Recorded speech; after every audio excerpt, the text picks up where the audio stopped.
মদের আসরে বসে ঝগড়া বিবাদের জেরে খুন এক যুবক। ঘটনা মঙ্গলবার রাতে আমতলী থানার অন্তর্গত বাবুল চৌমুহনী 19 কার্ড এলাকায়। জানা গেছে ওই এলাকার দুলাল শীলের ছেলে সুরজিৎ শীল সহ একই এলাকার আরও 4 জন মিলে ওই এলাকার একটি রাবার বোর্ডের পাশে মদের আসরে বসে। এই মদের আসরে টাকা পয়সার লেনদেন নিয়ে ঝগড়া বিবাদ শুরু হয়। একসময় বাবুল আচার্য উর্ফে কৃষ্ণ নামে এক যুবক ধারালো দা দিয়ে সুরজিৎ শীলের মাথায় আঘাত করে, সঙ্গে সঙ্গেই মাটিতে লুটিয়ে পড়ে সুরজিৎ শীল। ঘটনার বেগতিক বুঝতে পেরে অভিযুক্ত বাবুল আচার্য ওরফে কৃষ্ণ সহ অন্যান্যরা ঘটনাস্থল থেকে পালিয়ে যায়। বুধবার সকালে স্থানীয়রা ঘটনাটি প্রত্যক্ষ করতে পেরে খবর দেয় আমতলী থানায়। খবর পেয়ে আমতলী থানার ওসি রঞ্জিত দেবনাথ সহ মহকুমা পুলিশ আধিকারিক পশ্চিম জেলার অতিরিক্ত পুলিশ সুপার ঘটনাস্থলে ছুটে যায় ফরেনসিক টিম। খবর পেয়ে ঘটনাস্থলে ছুটে আসেন সুরজিৎ শীলের পরিবারের লোকজন। এই ঘটনায় বুধবার সকালে মূল অভিযুক্ত বাবুল আচার্য ওরফে কৃষ্ণ সহ সায়ন রায় এবং রাজু সরকারকে পুলিশ গ্রেপ্তার করে থানায় নিয়ে যায়। পুলিশের জিজ্ঞাসাবাদে অভিযুক্তরা ঘটনার স্বীকার করে বলে জানিয়েছে পুলিশ আধিকারিকরা। পরে সুরজিৎ শীলের মৃতদেহ উদ্ধার করে ময়নাতদন্তের জন্য হাপানিয়া মেডিকেল কলেজ হাসপাতাল মর্গে পাঠিয়ে দেওয়া হয়।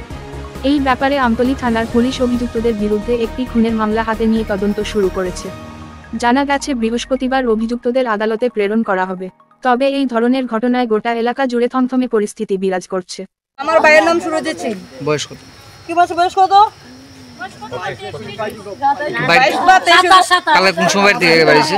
কোন সময় বাইরেছে এটা তো আমরা কইতে পারি না কোন সময় বাইরেছে।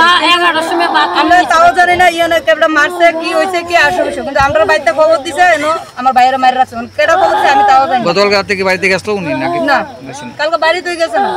এরপরে আমার ভাইয়া আমারে ফোন করে কইছে তুই বাড়িতে তাড়াতাড়ি আমি কই কেরে কি হইছে আমার সাথে বাইরে মাইরে লাইছে তখন আমরা ইয়া নাইছি।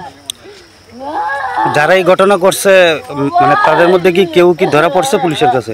এখন তো ধরা বলে অলরেডি দুইজন পুলিশে ধরছে প্লাস থানার মধ্যে আছে। আরেকজন হনো ধরছে না। কোন থানাতে? এটা ভাই আমি চিনি না ভাই, কারণ আমি মায়ের মানুষ, আমি অত খবর রাখি না। আচ্ছা ঘটনাটা কি নিয়ে হয়েছে একটু তারা 5 জন একটা জঙ্গল কাটিংয়ের কাজ পায়।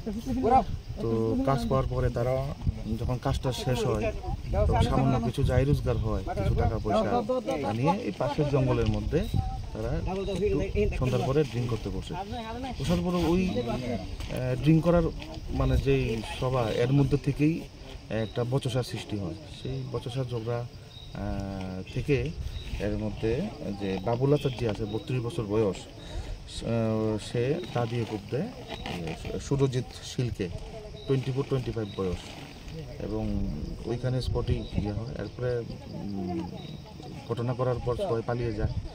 এরপরে প্রিন্সিপাল এপি অ্যারেস্ট করেছে। কতজনের আপনারা অ্যারেস্ট করেছেন? আমরা প্রিন্সিপাল এপি তো অ্যারেস্ট হয়েছে এবং বাকিরাও আমাদের ইয়াতে আছে, জিজ্ঞাসাবাদের মধ্যে আছে। টোটাল কতজন জড়িত আছে? এখন তো ইনভেস্টিগেশন চলছে, বাকি সব কিছু আমরা এখন কইতাম না। প্রিন্সিপাল এপিটার নাম কইলাম এই আর কি। ঘটনাটা একজনই করছে, তবে সাহায্যকারী সহযোগী থাকতে পারে।